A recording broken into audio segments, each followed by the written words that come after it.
After betraying El Mencho, Carlos Enrique Sanchez Martinez, El Cholo was captured, tortured, forced to confess on camera, and dumped on a park bench with knives pinning a warning to his body. And when Marcos Hernandez, El Colombiano, exposed cartel theft, El Cholo had him killed, which ignited a cartel war. Here is the tragic fate of CJNG members who betrayed El Mencho. Herberto Ateo Cardenas, El Gringo. In the world of the CJNG, Heriberto Ateo Cardenas was the kind of man who made even hardened sicarios uneasy. Known by his alias El Gringo, a nickname earned on account of his fair complexion, as well as El Guero, Ateo did not simply enforce the cartel's will. He redefined what enforcement meant. He joined the CJNG around 2011, initially serving as a personal bodyguard for Abundio Mendoza Gaitan, one of the organization's high-ranking members. But it did not take long for him to climb the ranks, eventually becoming the Jefe de Plaza, the local boss for the entire Region Bay area in Jalisco, overseeing territories including Zacoalco de Torres, La Plumulo de Uña, Cocula, and Talpa. What set ASDO apart from the rest of the CJNG's vast army of killers was something that can only be described as a signature of pure terror. According to authorities, ASDO pioneered the use of dynamite as an execution method, yet music strapping live explosives to the bodies of his victims while they were still breathing and then detonating them. Videos recovered from his cell phone and the phones of his associates after his death confirmed this horrifying practice. In one recording, an adult male, bloodied and bound with duct tape, had an explosive device strapped to his chest before it was detonated in a forested area. The perpetrators could be heard celebrating with gunfire afterward. Acabdo was linked to at least 9 homicides and orchestrated a number of high-profile attacks, including the May 2014 ambush that killed 4 Mexican Army soldiers in Huachinango and the execution of 2 police investigators in Tahoe. He was also implicated in fuel theft, synthetic drug distribution, and enforced disappearances. His reign of terror came to an abrupt end on March 23, 2015, on the free highway near Zacoalco de Torres. Fleeing from officers of the Fuerza Única Jalisco, or his vehicle overturned. Rather than surrender, Asavdo and 3 associates opened fire and even hurled a grenade at police. All 4 were killed in the ensuing gunfight. It was only after his death, when authorities' music sifted through the contents of his devices, that the full extent of his atrocities became known. But the story did not end there. The CJNG's retaliation for El Gringo's death was music, swift, devastating, and deeply calculated. Within days, on April 6, 2015, CJNG gunmen ambushed a police convoy in San Sebastian Dio, killing 15 officers and injuring 5 with no reported cartel losses. Between March 19 and April 7 of that year, the CJNG was responsible for at least 21 police killings. Music. In death, Ateo proved just as dangerous as he had been in life. Marcos Hernandez, El Colombiano. Before the CJNG tore itself apart, before the formation of rival cartels and the public executions and the blood-soaked Narantes,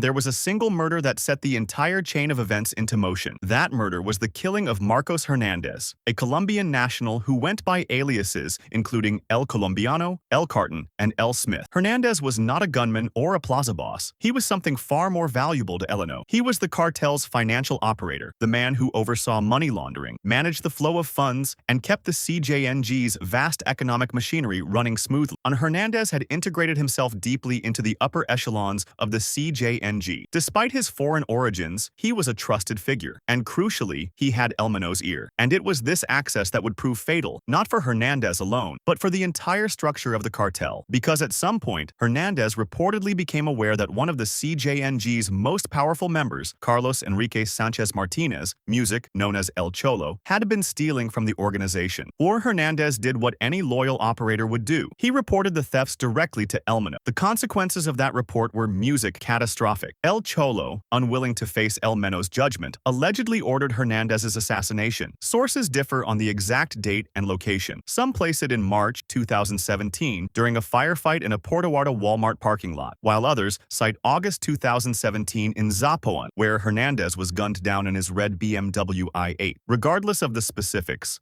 the outcome was the same. The murder of a key CJNG financial operator by one of the cartel's own top lieutenants. El Mencho's response to the killing of his trusted financial operator was precisely what one would expect from a man who had built his empire on the principle that disloyalty was punishable by death. He immediately ordered El Cholo's assassination, but the hit failed. And in music failing, it accomplished the opposite of its intended purpose. It did not silence the rebellion, but instead gave it a reason to exist. This single act of violence set off a chain reaction that would fracture the CJNG, birth the Nova Plaza cartel, and unleash years of bloodshed across western Mexico. Music. In ordering the death of El Colombiano, El Cholo didn't merely eliminate a rival. He lit the fuse on a powder keg that would music consume dozens of lives, including eventually and inevitably his own. Carlos Enrique Sanchez Martinez, El Cholo Martinez. In If the murder of Marcos Hernandez was the spark, then Carlos Enrique Sanchez Martinez El Cholo was the inferno that followed. Once described as Eleno's right-hand man, his compadre, music his chief of sicarios, El Cholo enjoyed a position of extraordinary trust within the CJNG. He oversaw hit squads and enforced territorial control across the Guadalajara metropolitan area, a region of critical strategic importance to the cartel's drug trafficking operations. His loyalty to Elno appeared absolute until it wasn't. When Elmino learned of El Colombiano's murder at El Cholo's hands, he did what anyone who knew him would have expected. He ordered El Cholo's execution, but the assassination attempt failed, not once, but at least twice, music, in 2017 alone. Realizing that reconciliation was impossible, El Cholo defected entirely, music. He aligned himself with Eric Valencia Salazar, known as L85, himself a disillusioned CJNG co-founder,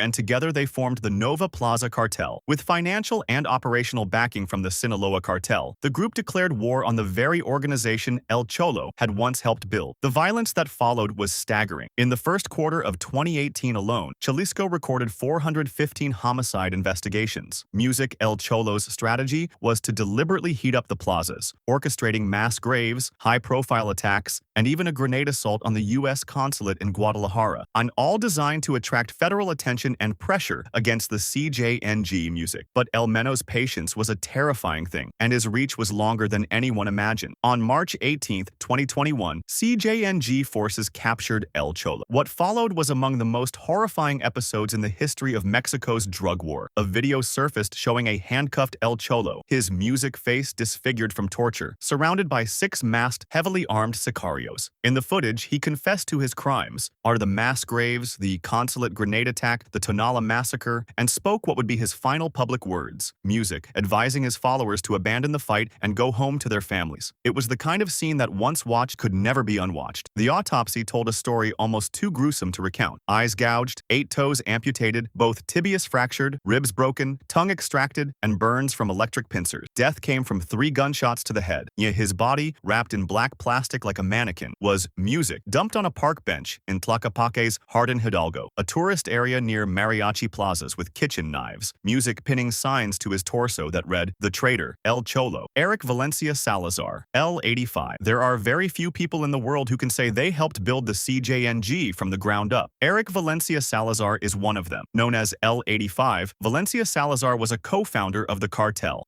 instrumental in its transformation from a fractured millennial cartel splinter group into the global powerhouse it became. Alongside El Meno, he led Los Mata Zetas, a paramilitary unit responsible for attacks that announced the CJNG's arrival on the national stage, including the infamous 2011 Boquilla del Rio massacre, where 35 bodies were dumped beneath an overpass. But the very foundation that L85 helped lay would eventually crack beneath him. His arrest on March 9, 2012 in Zapopan sparked immediate chaos. CJNG operatives hijacked and torched 25 vehicles, blocking roads in 16 locations across Jalisco and Michoacán. Speculation immediately arose that Elmino himself had tipped off authorities to eliminate a rival for power. Whether or not that was true, the suspicion poisoned their relationship beyond repair. Released in December 2017 due to procedural violations in his case, L85 emerged into a cartel that had changed dramatically during his incarceration. When Elmino ordered the failed assassination of El Cholo that same year, L85 saw his opening. He joined El Cholo's defection, becoming a co-leader of the Nova Plaza cartel. The move represented perhaps the most significant internal fracture in the CJNG's history, a co-founder turning against the organization he had helped create. After El Cholo's execution in 2021, L85 assumed leadership of the weakened Nova Plaza cartel, but his time at the top was short-lived. On September 4, 2022, he was arrested in Topalpa with associates, 1,000 fentanyl pills, 750 grams of methamphetamine, and weapons despite filing multiple legal appeals to block extradition. He was handed over to U.S. authorities on February 27, 2025, as part of a wave of 29 cartel extraditions. As of August 2025, he was reportedly negotiating a guilty plea, potentially offering intelligence on the inner workings of the very cartel he helped create. His tragic fate was not a bullet or a blade, but the slow,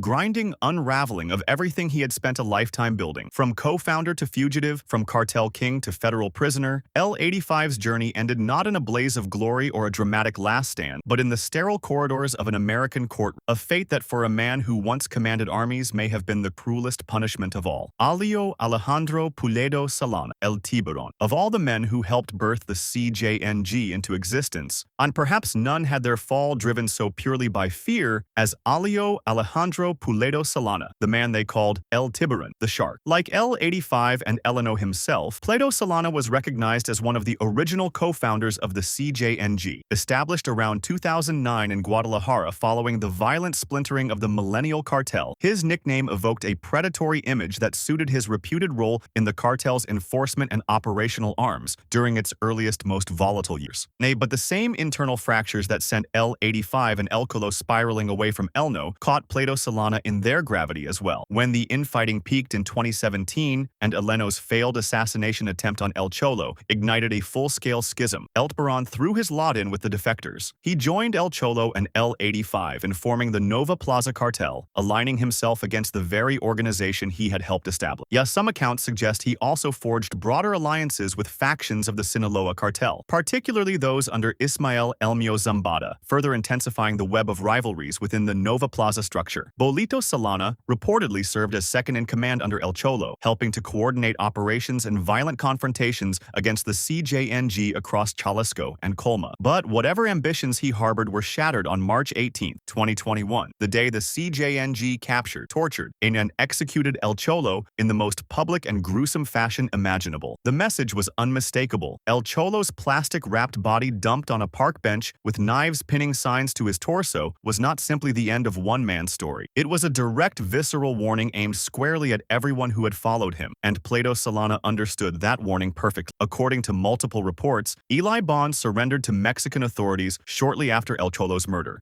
driven by an overwhelming fear that he would be next. It was a remarkable turn of events. A co-founder of one of the most powerful cartels in history, a man who had helped wage war across western Mexico, walking into the arms of law enforcement not because he was cornered, but because the alternative was worse. Conflicting accounts exist regarding the details of this surrender, with some media outlets labeling the reports as music false. But the prevailing narrative remains consistent. El Tiburon chose prison over the fate that had befallen his comrade. No confirmed updates on his status have, music emerged, since 2021, suggesting he remains in custody, alive perhaps, but stripped music of everything that once defined him. Jose Bernab Brizuela Mertz, La Vaca, Jose Bernab Bruamis, known by aliases including La Vaca, the cow La Bestia, the music beast, and El Animal, represented a different kind of betrayal, one rooted not in a power struggle among co-founders, but in the strange volatile realm of cartel rumor and speculation born on October 21, 1982 in the port city of Lazaro. Cardenas Michoacan. Brizuela Mirage began his criminal career with ties to the Arellano Felix cartel before migrating to the CJNG, where he rose to become a plaza lieutenant in the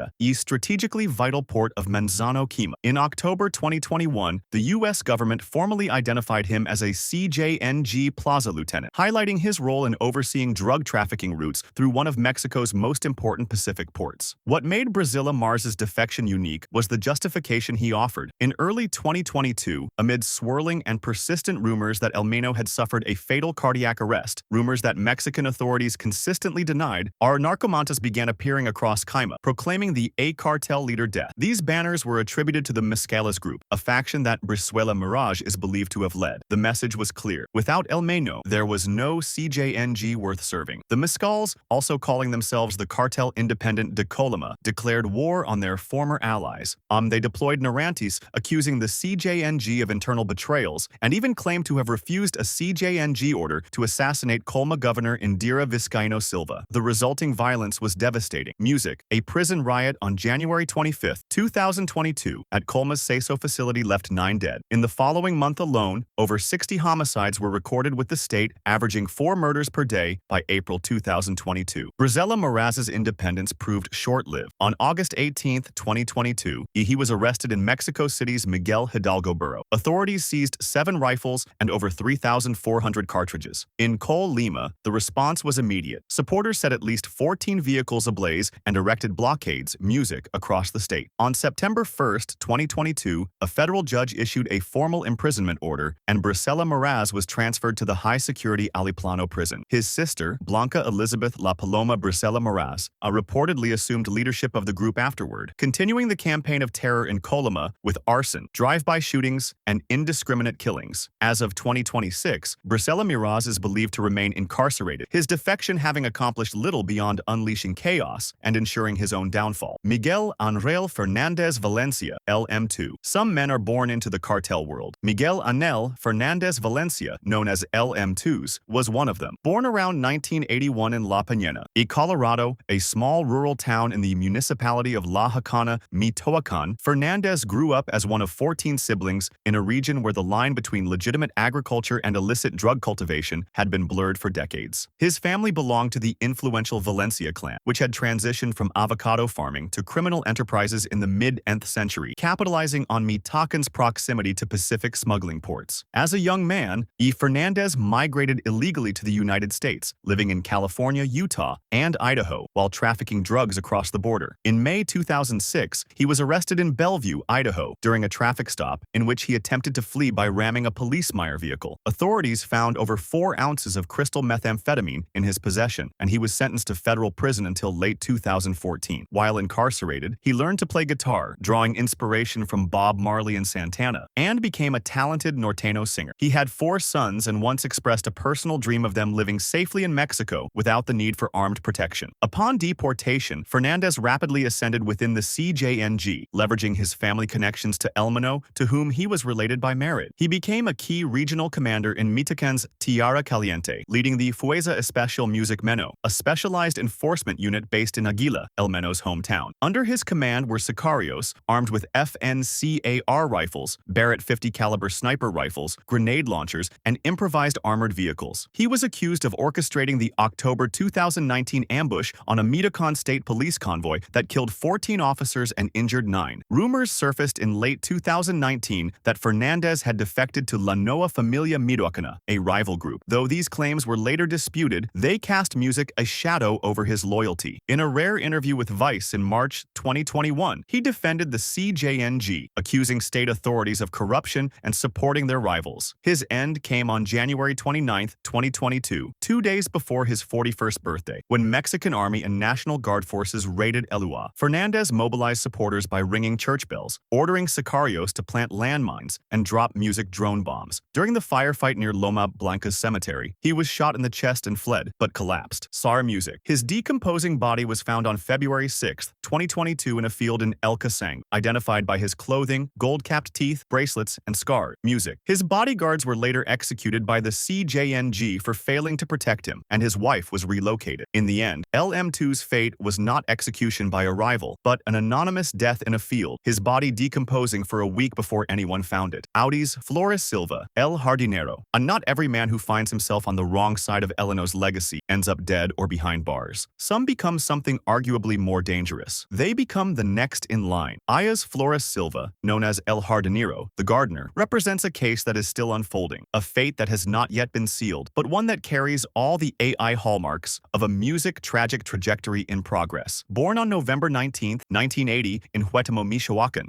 Flores Silva entered the criminal world in the early 2000s and joined the CJNG during its formative expansion phase, starting as a security operative protecting the cartel's top leadership. His nickname derives from his surname Flores, Spanish for flowers, evoking the image of a man who cultivates and tends to illicit operations the way a gardener tends to soil. Music. And indeed, Flores Silva cultivated the CJNG's dominance with remarkable efficiency. By 2021, he controlled operations across Jalisco, Michoacán, Nayarit, Zacatecas, Music, and Guerrero, managing clandestine methamphetamine and fentanyl laboratories and using a private fleet of airplanes and tractor trailers to move drugs from Central America to the U.S. border. He is also credited with brokering Music, a strategic alliance between the CJNG and the Chapados faction of the Sinaloa cartel. His rap sheet is extensive, and he served 5 years in a U.S. prison in the early 2000s for narcotics trafficking. Arrested again in Mexico in 2016, he was released through legal appeals before a 40-year sentence was imposed, which he evaded by going on the run. The Music United States designated him under the Foreign Narcotics Kingpin Designation Act in 2021 and labeled him a specially designated global terrorist in 2025. The State Department offers a $5 million reward for information leading to his arrest. Following El Mencho's death in February 2026, Flores Silva emerged as one of the leading contenders for control of the CJNG, a position that, in the world of Mexican cartels, is less a crown and more a target painted on one's back. He Music competes with figures like Ricardo Ruiz Velasco, El Dollar, and Juan Carlos Valencia Gonzalez. Elzo III Eleno's own stepson, Music for the throne, on Narco-like El Cesor by Gerardo Diaz, already position him as the heir-apparent blending music folklore with reality in the way that only Mexico's narco culture can. His fate remains unwritten, but if history is any guide, the seat at the top of the CJNG is the most dangerous chair in Mexico, and El Cardenero is walking straight toward it. Hugo Cesar Macia Sureña El Tuli. Hugo Cesar Macia Sureña, known as El Luli or El Tulipan, was not a man who sought the spotlight. He was a man who operated in the shadows, handling the logistics, the finances, the recruitment, the weapons training, the invisible gears that kept the CJNG machine turning. Born in Tepic, a locality in Telecatepec, Michoacan, a region steeped in organized crime, Macia Sureña rose through the cartel's ranks not through family connections, but through what narco describe as a natural affinity for danger. Songs by groups like Rut 200, Norteno Bandanda, and Legion LB paint him as a man who was born for action and a lover of danger, a loyal soldier who endured torture and pressure without ever betraying his superiors. Within the CJNG, Macia Sureña served as part of the second-tier operational leadership, not in the inner financial core, but indispensable to the operational arm. He commanded mobile armed cells, supervised weapons training, and managed territorial plazas across Jalisco's southern coast. Intelligence from the Guacamaya military leaks identified him as L5, or Julio, with direct access to Elno's central command. Seized ledgers later revealed he managed operational expenses as large as 300,000 pesos in a single month. His moment of greatest visibility and his undoing came on February 22, 2026. The same day, Eleno was killed in a military operation in Tapalpa, Jalisco. Though he had not been formally designated as successor, Macia Sureña immediately assumed operational control of the CJNG's response. What followed was a coordinated wave of retaliatory violence across multiple states, highway blockades, vehicle music arson, and assaults on military barracks and government buildings. Most chillingly, he reportedly offered bounties of 20,000 pesos, roughly $150, snorts, for every soldier killed. The resulting violence claimed the lives of 25 National Guard members and 3 civilians. A military intelligence tracked him to El Guo, Jalisco, where he was orchestrating the chaos. Cornered by an aeromobile unit from the Paratrooper Rifle Brigade, Macia Sureña attempted to flee in a vehicle while firing at troops. He was killed in the confrontation. Authorities seized a long gun, a handgun, 7.2 million pesos, 965,000 US, ammunition, and magazines from the scene. In the narco music, he was immortalized as a man who would give his life for his boss on February, snorts, 22nd, 2026. That is precisely what he did. Gonzalo Mendoza Gaitan, El Sapo. The final name on this list belongs to a man whose story is still shrouded in conflicting reports and unverified intelligence. Gonzalo Mendoza Gaitan, known as El Sapo, the Toad. Mendoza Gaitan was a high-level CJNG operative who specialized in logistics and critically in the sourcing of chemical precursors, the raw materials that fed the cartel's methamphetamine and fentanyl production apparatus. His expertise in supply chain management made him a quietly essential figure in the organization, even if his name never carried the same weight as those of the gunmen and plaza bosses who dominated the headlines. El Sapo's significance grew in the aftermath of El Mencho's prolonged absence from public view, years in which health rumors swirled and the cartel's internal dynamic shifted. As the CJNG navigated its way through succession planning, Mendoza Gaitan was identified by analysts as one of several potential contenders for influence within the post-Mencho power structure. Though his strengths lay more in operations than in the kind of violent charisma that typically defines cartel leadership, his fate, like much in the world of the CJNG, remains a subject of debate. Intelligence reports from February 2026 suggest that Mendoza Gaitan may have been killed during the same military operation in Tapalpa, Jalisco, or that took the life of El Mencho himself. If these reports are accurate, then El Sapo's story ended not with the betrayal's consequences catching up to him, but with the same operation that decapitated the very cartel he served. Some analysts have speculated that internal distrust, the suspicion that someone within the CJNG's inner circle may have facilitated the military's ability to locate Elno, could implicate figures like Mendoza Gaitan. Though no concrete evidence supports this theory, what is known is that the operation that killed El Mencho on February, snorts, 22nd, 2026, was reportedly triggered by surveillance of a romantic partner, not a cartel cartel member, but someone close enough to betray his location. The broader question of whether internal betrayal contributed to the operation remains unanswered. In the aftermath, the CJNG's leadership structure fractured with figures like El Jardinero, El Dollar, and El 03, each vying for control. El Sapo, if he survived, would face the same impossible choice that every CJNG lieutenant now confronts: fight for power in a crumbling empire, or disappear before the empire crumbles on top of you. That brings us to the end of this video. For more interesting videos like this, click on the cards on your screen.